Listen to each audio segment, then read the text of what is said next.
दरम्यान दीक्षाभूमीची ही जागा दीक्षाभूमीच्या नावावरच नाही ही अफवा पसरवण्यात आली आणि आंदोलकांचा भडका उडाला, अशी प्रतिक्रिया दीक्षाभूमी स्मारक समितीचे सदस्य डॉक्टर प्रदीप आगलावे यांनी दिलेली आहे। त्यांच्याशी बातचीत केलेली आहे रजत वशिष्ठ यांनी। दीक्षाभूमी येथे झालेल्या आंदोलनामध्ये आंबेडकरी अनुयायांचा रोष राज्य सरकारवर तर होता, त्यापेक्षाही जास्त तो स्मारक समितीच्या सदस्यांवर होता आणि याला काय कारण आहे हे आपण जाणून घेण्याचा प्रयत्न करूया। आणि याच विषयावर बोलण्याकरता आपल्यासोबत स्मारक समितीचे सदस्य डॉक्टर प्रदीप आगलावे सर आहे। सर, लोकांचा इतका रोष स्मारक समितीवर असण्याचं कारण काय? खरं म्हणजे लोकांचा रोष का निर्माण झाला ही गोष्ट लक्षात घेणं आवश्यक आहे। काय झालं, जूनच्या सुरुवातीला व्हॉट्सअपवर असा एक मेसेज गेला की दीक्षाभूमी जे काही अंडरग्राऊंड पार्किंग होत आहे ते अंडरग्राऊंड पार्किंग ही मेट्रोसाठी होत आहे आणि त्यामुळे आपली दीक्षाभूमी मेट्रोसाठी आपण वापरायचो, तेही अंडरग्राऊंड पार्किंग करून आपण देत आहोत आणि ही गोष्ट योग्य नाही, आपण दीक्षाभूमी वाचली पाहिजे, अशा प्रकारचा मेसेज व्हॉट्सअपवर गेला। आता हा मेसेज का गेला त्याचं कारण असं, नंतर आम्ही त्याची चौकशी केली की हा खोटा मेसेज, म्हणजे खरं म्हणजे दीक्षाभूमीखाली किंवा दीक्षाभूमीवर जी अंडरग्राऊंड पार्किंग होणार त्याचा आणि मेट्रोचा काही संबंध नव्हता, पण ही अफवा का पसरली। मग आम्ही ती चौकशी केली तेव्हा लक्षात आलं की काही बॅरिकेड जे लावले होते आजूबाजूला त्यामध्ये मेट्रोचे काही बोर्ड होते। लोकांना वाटलं की ही जी अंडरग्राऊंड पार्किंग आहे ही केवळ मेट्रोसाठी केला जात आहे, अशा प्रकारचा गैरसमज लोकांचा निर्माण झाला। व्हॉट्सअपवर तशा प्रकारचा मेसेज हे झाला आणि साहजिकच आहे की दीक्षाभूमीवर मेट्रो म्हणजे अंडरग्राऊंड पार्किंग आणि तीही मेट्रोसाठी वापरायला जायचं, या संदर्भात लोकांना म्हणजे वाईट वाटणं, लोकांमध्ये एक असंतोष निर्माण होणं साहजिकच आहे। मध्यंतरीच्या काळामध्ये लोकांचा आणि तुमच्यामध्ये अनेक बैठकांचा दौर सुरू झाला। लोकांना सांगितलं की मेट्रोचा काही संबंध नाही, पहिली गोष्ट।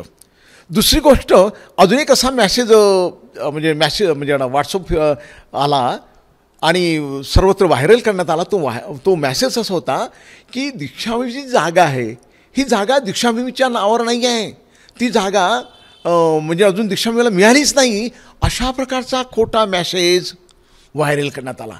आणि मग साहजिकच लोकांना वाटतं, अरे इतक्या वर्षापासून दीक्षाभूमीवर बौद्ध स्तूप आहे आणि ही ऐतिहासिक भूमी आहे आणि अजून समितीच्या नावावर नाही, अशा प्रकारचा हा दुसरा गैरसमज लोकांमध्ये पसरवण्यात आला।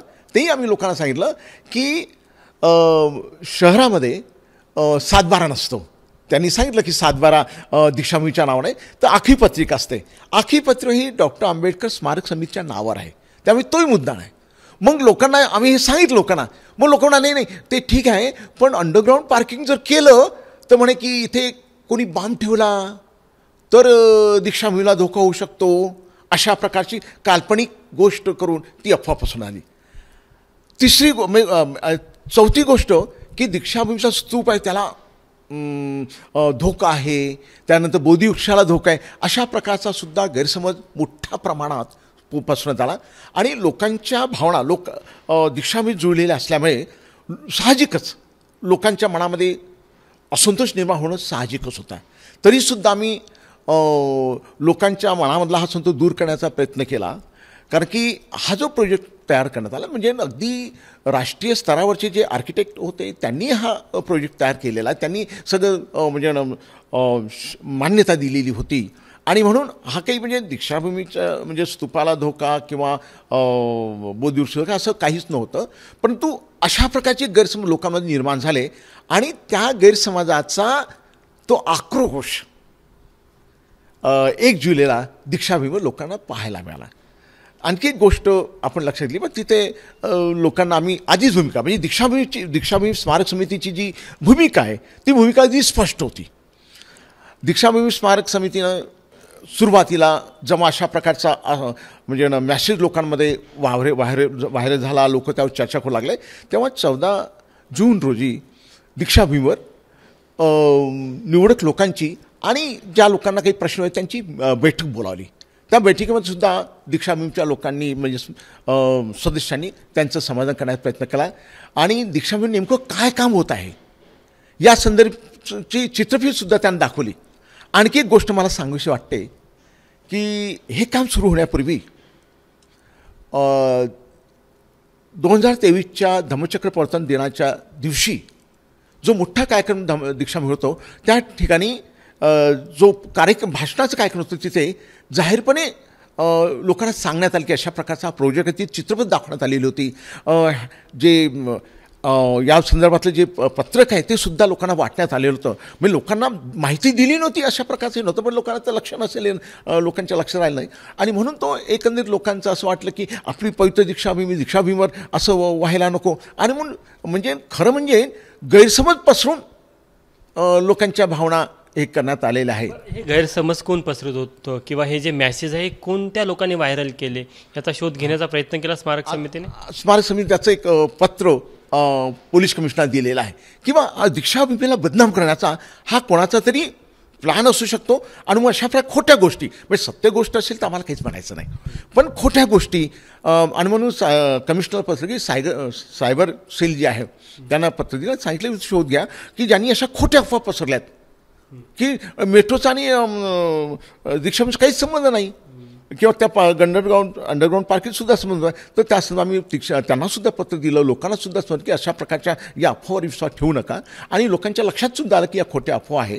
पण तो लोकांचं एकच म्हणणं होतं की जर पुढे भविष्यामध्ये यामुळे अंडरग्राऊंड पार्किंगमुळे काही धोका होऊ शकतो किंवा विशेषतः कोणी बॉम्ब ठेवू शकतो किंवा मग खाली जर म्हणजे धम्मचक्र प्रवर्तन दिनाच्या निमित्तानं येणार लोक जर खाली पार्किंगमध्ये गेले तर ती चेंगराचेंगरी होऊ शकते अशा प्रकारच्या लोकांच्या कल्पना होत्या आणि त्यामुळे त्यांना वाटलं की नाही हे व्हायला नको म्हणून काल लोक तिथे आलेत आणि आम्हीसुद्धा पहिली बैठक ही 14 जूनला घेतली 16 जूनला घेतली नंतर पुन्हा आम्ही 29 जूनला बैठक घेतली आणि 29 बैठक म्हटलं तर तुमचा रोष असे तुम्हालाच वाटतं आम्ही सरकारशी चर्चा करतो जे काही NMRD आणि बाकीच्या ज्या काही एजन्सी त्यांची आम्ही चर्चा करतो आणि तुमचा प्रश्न जो आहे पार्किंग नको त्याबद्दल आम्ही मी पुन्हा विचार करतो असं त्या प्राथमिक तपासात जी माहिती आली की दीक्षाभूमीला जे आंदोलन झालं आणि त्यामध्ये लोकांना जो उद्रेक निर्माण करण्याचा लोकांना भडकवण्याचा जो प्रयत्न केला त्यामध्ये जास्तीत जास्त हे बाहेरच्या वेगवेगळ्या राज्यातनं किंवा जिल्ह्यातनं आलेले लोक होते तर ते कोण होते की ते आंबेडकरी अनुयायांपैकीच होते. असं ते बहुतेक तर आंबेडकरी अनुयायीच होते. मग कोणी या गर्दीचा फायदा घेऊन कोणी जर बाहेरचं कोणी आलं असेल आणि त्यांनी जर हे केलं तर ते आपल्याला त्याची कल्पना नाही पण बहुतांश तर आंबेडकरी अनुयायी होते आणि ते शांतच राहिले म्हणजे शेवटी त्यांचा जो राग होता तो पार्किंग अंडरग्राऊंड पार्किंगच्या संदर्भात होता म्हणून ते म्हणाल की आता धम्मचक्र प्रवर्तन दिनाचा कार्यक्रम ऑक्टोबरमध्ये येईल तेव्हा मग आपली ती समतोल झाली पाहिजे म्हणून त्या संदर्भात त्यांचा तो रोष होता.